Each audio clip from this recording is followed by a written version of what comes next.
Welcome to the Wall Street Lab podcast, where we interview top financial professionals and deconstruct their practices to give you an insider look into the world of finance. Here are your hosts, Lucas Muzialski and Leo Severino.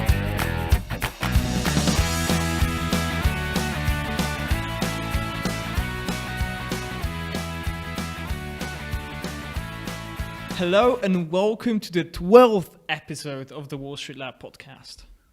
Today we are talking about equities.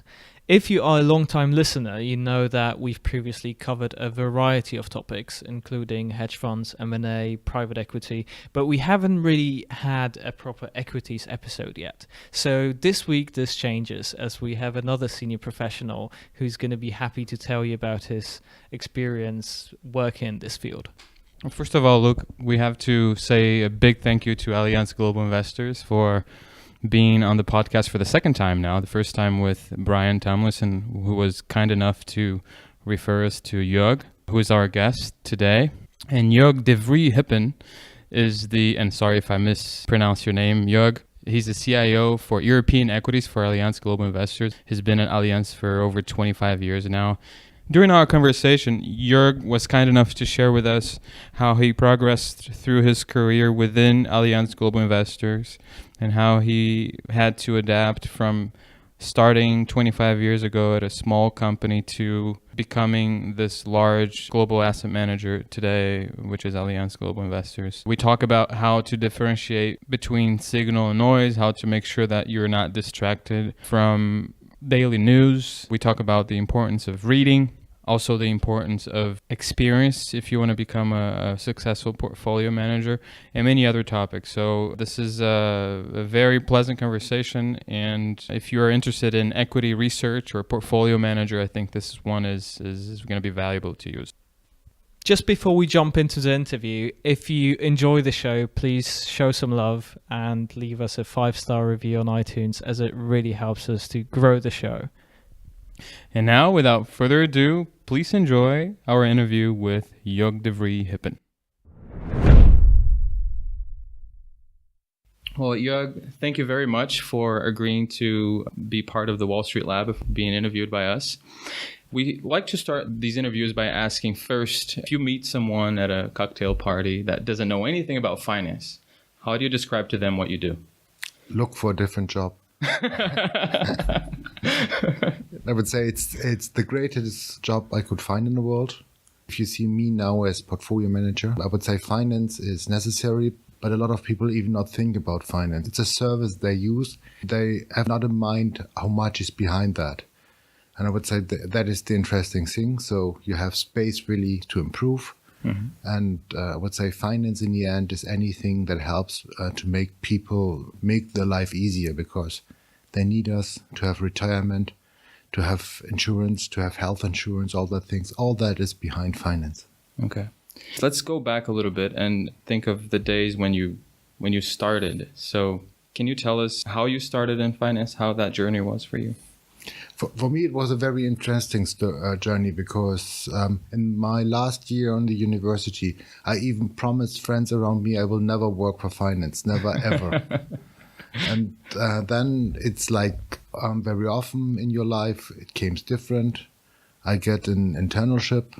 I started here. I was in the company. I've seen what the company is doing. And then really I decide to stay with the company. And I would say I grow really the hard way, because in the beginning our company was very small. Mm-hmm. Then we grow extremely fast. Then we merged with other companies. Then we merged again. And I would say inside these situation, maybe I'm now working for the same company 25 years. But that is not the company I started with, because the company I started with was very small and local. And now I'm working for one of the biggest global organizations. And that means that during your career, if you not develop yourself, if you're not used to learn more, if you not use the opportunity really to make what is necessary, then you are out of business. You have to change yourself day by day, month by month, quarter by quarter. And so long you are able to change with the industry, you are successful. And of course, that's something that a lot of people talk about. They talk about the good old days of finance. Is there such a thing? Can you maybe compare how the industry looked like 25 years ago? I will not talk about the good old days because often you forgot how hard things could be. And I'd like to remind you, in the end of the 90s or mid of the 90s, we have had every weekend some issues with currencies. Every Monday morning you came in and the people told you again that some currency arises. And then you have had the year 2000. Then you have had the year 2008 and 9. You had the opportunity to build up experience. You build up experience in different times. And that is maybe something you could learn from. You could try to make it the next time better. I would say nothing come back like it is at the moment, but maybe you have some experience to handle it easier the next time. You mentioned earlier that you grew within the company the hard way. Mm-hmm. And I think a lot of people, especially my age and younger, they believe that there is such a thing as an overnight success. You can cut corners here and there. And obviously you're an example that that's not the case. Mm-mm. Can you talk about what the hard way means, what that means for someone starting in finance? The hard way in the end means, it is, if I read at the moment, really the paper material a lot of candidates send to us, I'm really jealous. I'm extremely jealous. If I see there was already outside, there work here, there work there, really great people. But the issue in the end is if you're in front of clients, if you have to tell the clients what you have to do, then one thing is really to use what you learned in university. The other thing is really to sit there and say, out of my experience, that and that will next happen. And trust on the client side will build by times. And sometimes like so crazy things like gray hair or something like that. Yeah, you laugh about that. That's really the situation. And for me, it was really so. I could remember I started here, and I really expected in 2 or 3 years I'm the big guy. I could do whatever I like to. I'm the fund manager. It's on my business card, so I'm allowed to do so. It's a little bit different. What most of the people miss is we are working for clients. It's not our money; it's clients' money. We have fiduciary things to look for. We have really to take the responsibility for that money. And we should be very, very cautious to give these responsibilities very easy in different hands. So you have to show first that you are able really to take the responsibility. And that's for me very important. If you start in our company, you tell me you like to be portfolio manager, fund manager, then I tell you that you need at least 10 years to be fund managers. And there are sometimes people, they are faster, no question about that. But in the most of the cases, 10 years is what you have to expect. And I would say that's not different in other jobs. You need a time to learn. You need a time to collect all the experience. And that is, in the end, your added value. You could build up the added value that you really take what you learn into the job, but you have to make the special thing out of that, and for that you need experience. I'm sorry for young people that are coming in with this big energy to do something. I could understand that they like to start directly, but don't forget, it is not my money, it is not the money of the company, it is the money of our clients. And you need responsibility for that thing. You have to be cautious. You have to protect the money of your clients. I guess that's a product of the fast-paced world that we live in today. We are used to quick answers to questions. We go on Google, we find answers, and I think people try to extrapolate that into their careers or think they're going to find answers tomorrow. As you said, but make it very clear. If a human is pregnant, that needs 9 months. Right. And even Google tells you it's 9 months. Is this 9 months? There's time behind. So true. I would say only because the rest of the answers are coming faster means not that you and me are able to learn faster, to do things. If you do, let me give you an example. If you do a dancing course, even if Google tells you have to go 2 step forward, 2 step right, 2 step back, how long you need before that is in your mind? Google has maybe that in a second, but you need much longer. Right. Right. And that is the situation. I would say we have to use technology that makes us better. you are in the end the guy. You have to sell the product. You are the fund manager. You are making the added value. You produce the performance. And for that things you need to learn to handle that things in the right way. That's not from today to tomorrow. That needs a little bit longer. The job of a fund manager requires a lot of different skill sets. You have to know about the political landscape. You need to know about macroeconomy, microeconomy. You need to know about specific industry, specific companies, how to analyze the company. So, talking about it makes you tired already. But my question is, as you grow into your career and now as a CIO, how important do you think knowing your numbers is versus being good at communicating? It's a little bit the situation to make things right and tell about that. That's two things together. You need time to make things right. And that means in my case, really, you have to find time to go deeply into your companies, go deeply into your markets, to be experienced in the market, really to learn how to handle the market. Then you could start the fund management. And even in fund management, there are so different situations. You could react very short-term minded, or you could sometimes really tell you, I know the company good enough, they were coming out of these short-term things. If you have done that successfully, so if your track record looks fine, that means nothing else as the performance against the competition or against the benchmark, then you have to start to sell that. Because there's nobody else as you who could sell in the end your product. There's nobody else you can convince clients to come into your product. You have a lot of help. Sales will help you, product specialists will help you, all the things, no question about that. But the most convincing person to sell a product is the fund manager itself. And I would say, but what you see is there are some clients, they buy only results.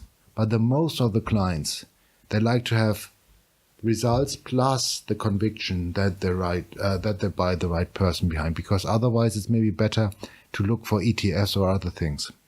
It is on the one side, experience, knowledge, bringing all the things together. On the other side, it is the talent really to sell the product, to sell yourself, to sell the story behind.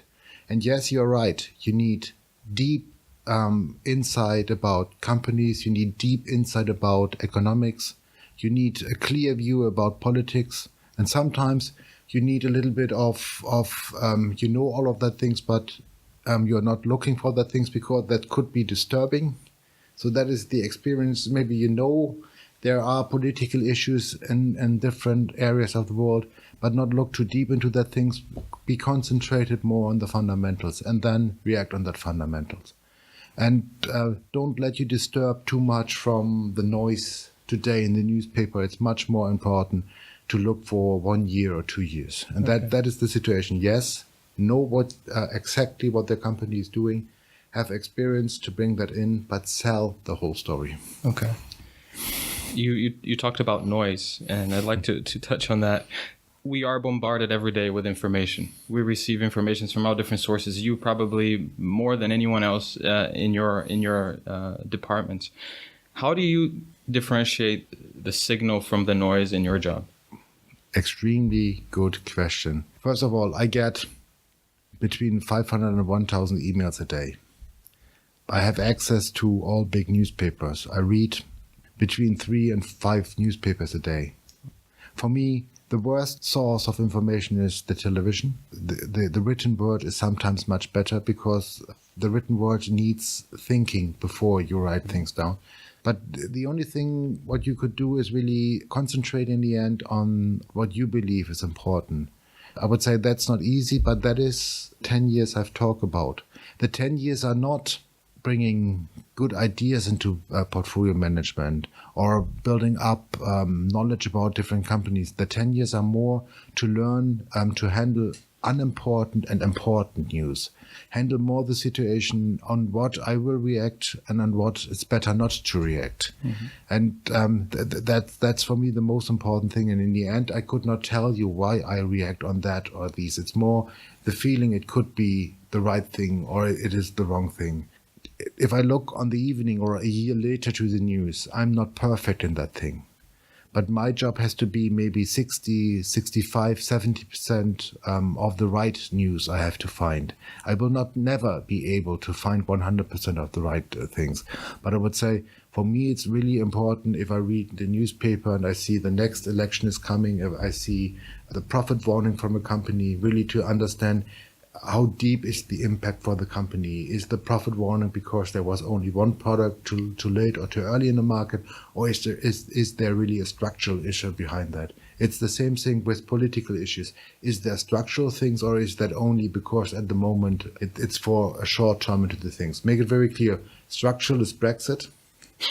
It's really, that's a structural issue there. You have to think about that, what that means for the implication. Okay. If an election in one of the European countries are going more left or more right, that's daily noise. It's maybe at the moment very important, but if the structural change in the politics is not coming, it's only a little bit more labor or a little bit less labor, that's not the issue. Okay. Obviously, as an investment manager, you have to deal with trying to, I don't know if this is the correct word, predict the future. And that, of course, comes with mistakes because you cannot be right all the time. So your job is to learn how to deal with mistakes that you've made in the past and learn from them. My question is, how do you deal with not being sure all the time? I would say that's my job. My job is that everybody expects from me that I'm better in predicting futures as other people. And you have to learn that.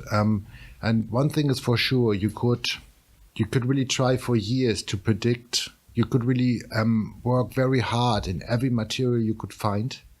Then you believe you are better prepared, but in the end, it's more the situation. You have to find for yourself a level of information before you really start to decide to predict the future. And I would say what helps is really the years of experience. What helps are colleagues you could discuss with. You have to be very, very open to discuss things and to accept views from other people. That's maybe the most important thing. Discuss with the people, accept that the people has different opinions, maybe take some of the arguments from the people. Predicting future is the hardest, is by far the hardest. And I would say none of us is in the end perfect. Predicting the future means that you have to find the right trend. If you have the trend right, not every detail is important. But the trend, that is, these paths you have to find. The trend is your friend. Yeah. No, that's now again too easy because that means only you go into the past, look what works there, and run into the. It's more the situation, the big trends or the big changes in trends that are the important points. You have to learn really to handle the signs right. If you see that an old trend is coming to an end and there's coming a new trend, that's the time where really you have to work hardest and where you have to find best predictions about the future. That's a perfect segue to my next question. How do you look at the markets today, specifically in Europe? We are talking at the moment in Europe never about economics.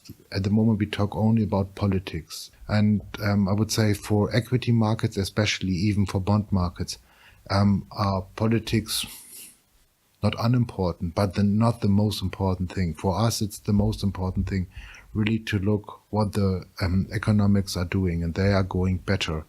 Especially consumption is doing better. And if you see at the moment global growth, it seems to be a very good year. It seems to be, it's again a prediction, right. But at the moment newspapers are too full of politics, too full of painting the whole world into black. Normally there are good times for us because then we could find the companies that do things better. Normally, you find these companies are undervalued. And I would say maybe I'm the CIO European Equity, but in the end, I'm fund manager. And in fund management, I'm most responsible for dividend stocks. And if I see at the moment in valuation that I could build up a European dividend portfolio with a dividend yield above 5%, I would say it's for me at the moment a very easy way to handle the world if I get for having my feet on the table and doing nothing, 5% in my pocket. That's the world I like to see.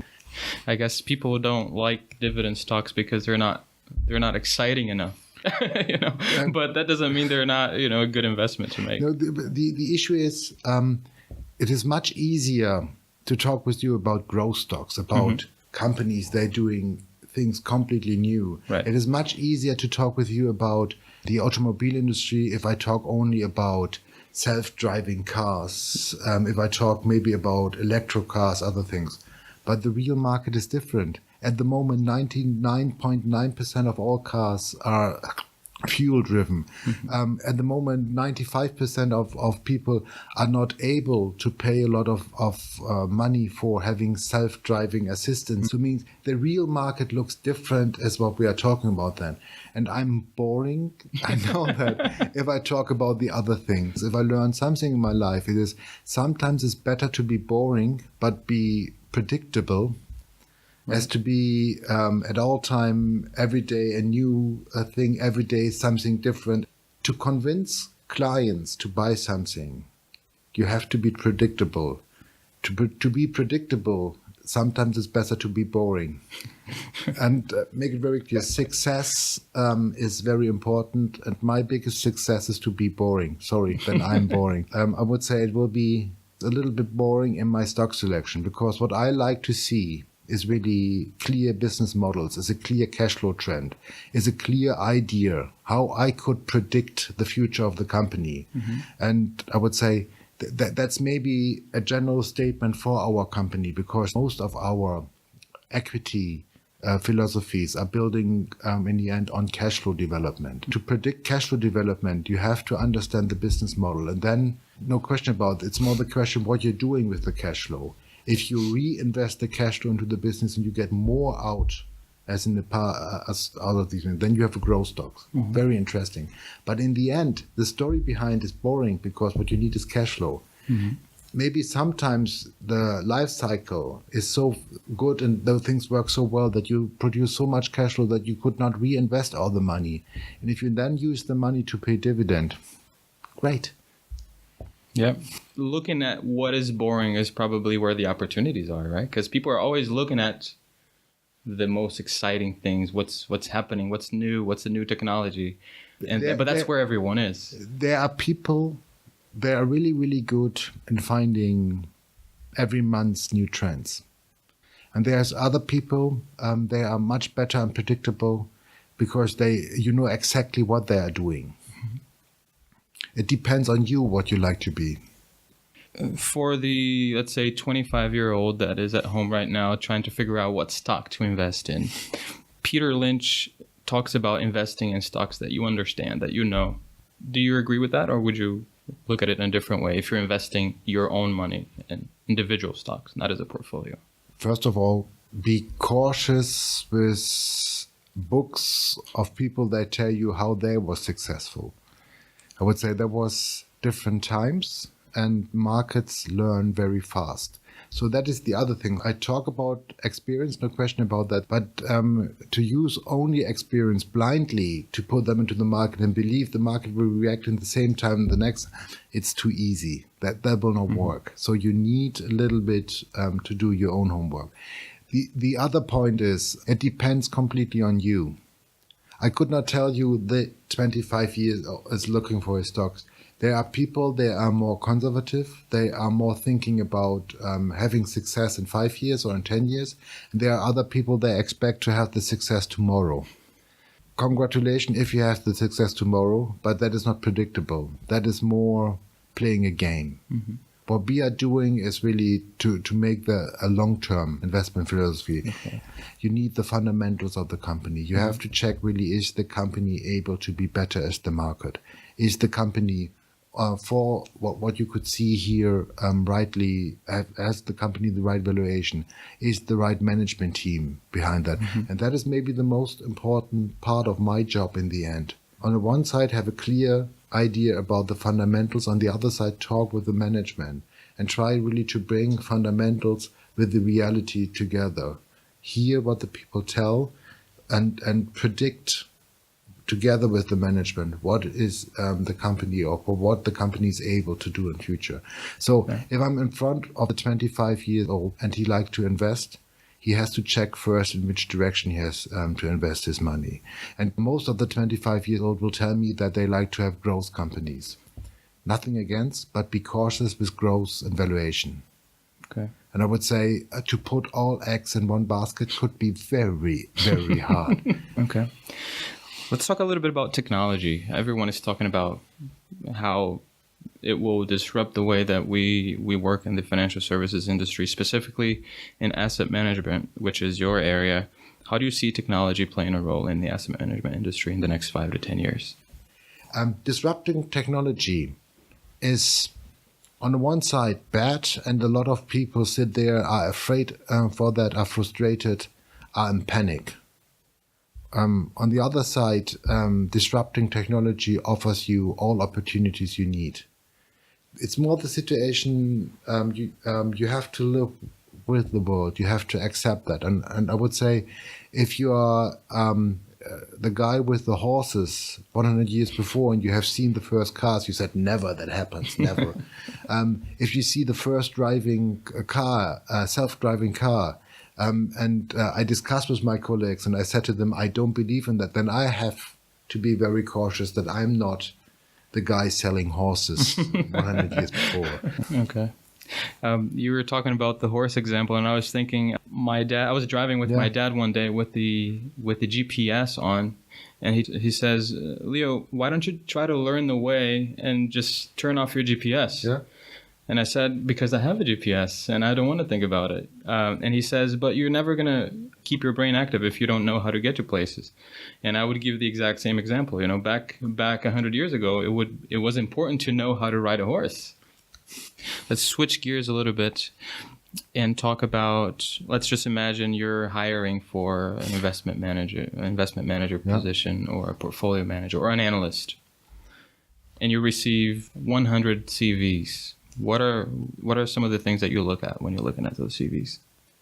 It depends on the position. If I'm looking for an analyst, I'm really looking for experience in the industry, or even for a fund manager, I'm looking first for performance, and second, then really for sales success, and try to understand who is responsible for the sales success. But make it very clear, paperwork is important, but will not help you in the end. It is the first impression. It is really meeting the people, come together with them. I would say in the end, an interview for a job is nothing else as the first contact with the client. If you're coming into the room, you have to build up in that moment the conviction by the client that he will trust you, that he will give you the money. It's the same thing with an interview. And what have seen in the past is that a lot of people learn on university, on other courses, really to make that interviews. Why do people believe that we don't know that exactly? They are coming in with behavior. You could really see he has learned that on this institute, on that university, something. You know already. You read on the CV he was on that university. Then you know already exactly the habits, the behavior he's coming in front of you, and I would say that's boring. But you like boring. Yeah, but in that point, I don't like boring. I would say for me, it's more the situation that means nothing else as that I don't see the real personality. Okay. I need real people. I need personalities. I need maybe sometimes strange personalities. So I would say the mixture out of gender, behavior, knowledge base, out of all other things around age, all the things, that is what I need. Too much young people is an issue. Too much old people is an issue. You need the right mixture to bring together. And that means really in that moment where you're looking for a new person, for a new analyst or a new portfolio manager, he needs the special qualification to do the job, and he needs the right personality to fit into the team. Again, So that means at all time I'm looking for someone, I'm looking for a team player. I look for someone who's working with me, and he will bring into this team something I have not find in the team at the moment. And that is the things we do. So I could not give you the recommendation, you have to do that. The only thing I like to make very clear, if you come and show me things you have learned on university or learn on that or that institute, you are wrong. You fail, I promise you. How do you see the importance of having extracurricular activities or maybe exams? People talk about the CFA designation, master's programs, M.B.As. What is your view on that? It depends. For me, the CFA is important. It's still important because I would say you have to show the people outside that you have a very clear knowledge about this industry, and CFA is very helpful with these things. So I expect in the CFA. For me, it is more different. I would say to be on a university, to study economics or whatever, and do only the one thing could be a little bit one-dimensional. Mm-hmm. And I would say on the other side, why someone who's doing the CFA needs only economics or only business advisory or something like that. Why he could not do other things, and make it very clear. Sometimes to understand the world, it's very good to know the past. Why not looking for history or something like that? Why not learning more about the behavior of people? And on the other side, I would say, to be your own personality is sometimes very important to do different things in your life. Okay. At the moment, it's really so, we get first ideas of people, they are 22, 23 years old. Very young people, very good people. If you see the paperwork, wow, great. But is there already personality? Is there already someone behind you really could see as person, or they are in development? And then I would say it's very good to see that they do more as only university, only school, only do the normal thing. And I would say if I have two sons at home, 13 and 15 years old, if they really asked me what they should do, then I could advise two things. One thing is be very clear. If you do something, do it best. No question about that. So not do something halfway, but it could be sometimes that you need maybe two different ways, that you have to do things, that you finish one thing that was the wrong thing and you do a second way. I would say you have to do that because otherwise you are not true to yourself. Mm-hmm. And to learn more is very helpful. To have different views is very helpful. To try something and to say that is wrong, it's better as not to try it. Mm-hmm. So for me, it's maybe more important to see people with these extra things in the paper and in the personality, and the guys are 25 or 26 years old. As a 19 years old guy, he's already finished, because there I don't believe that his personality is finished. The last question I had is, there might have been a good question that I could have asked you that I didn't. And maybe you could tell me, what question did I not ask you that you would like to answer? To find a job and to be successful in a job, that is sometimes even that you have times where you like to give up. And you have to find for yourself in the end the right situation, in which moment you have to give up and in which moment it is better to stay there and maybe work for a time with a disappointment. Mm-hmm. Career is not at all time up. Career development means you start, you show yourself, you see that you have some weak points, that you have to work on that weak points. You see that the company changed, that maybe your profile is at the moment not right for the company. Then you have two possibilities. You could go look for a different job, or you stay in the company. It depends on the market, mm-hmm. what the market offers you. Then maybe company change again. Your profile is maybe more in favor for the company. You could go up. The other thing is, I would say, career could be sometimes very painful. Mm-hmm. It looks at all time very shiny if you're on the top. You forgot that to be on the top is sometimes really painful. Mm-hmm. Be clear what career means. Be clear about yourself. Be clear, do you like that or even not like that? Okay. Make it very clear. The most point that I love most on my job is not being CIO. That is something really I have to do. I have to do that good because that is important for the company.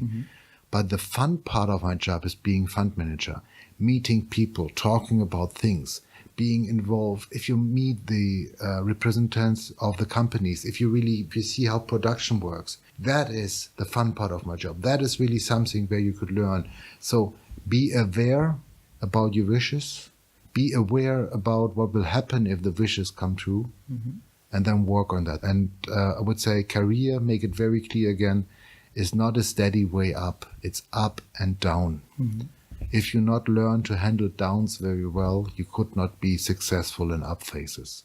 Okay, well, I could not think of a better way to finish this off. Jörg, I wanted to thank you again for being so kind with your time and sharing some of your knowledge and experience with us. And I hope we can stay in touch in the future. Thank you very much.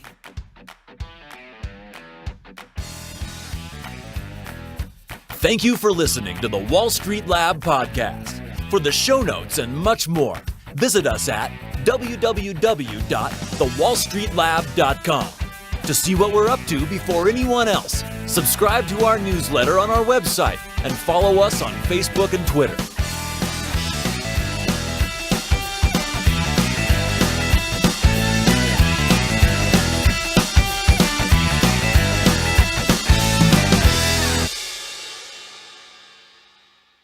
The information contained in this podcast constitutes the opinions of individuals and should not be treated as investment, tax, financial, or legal advice.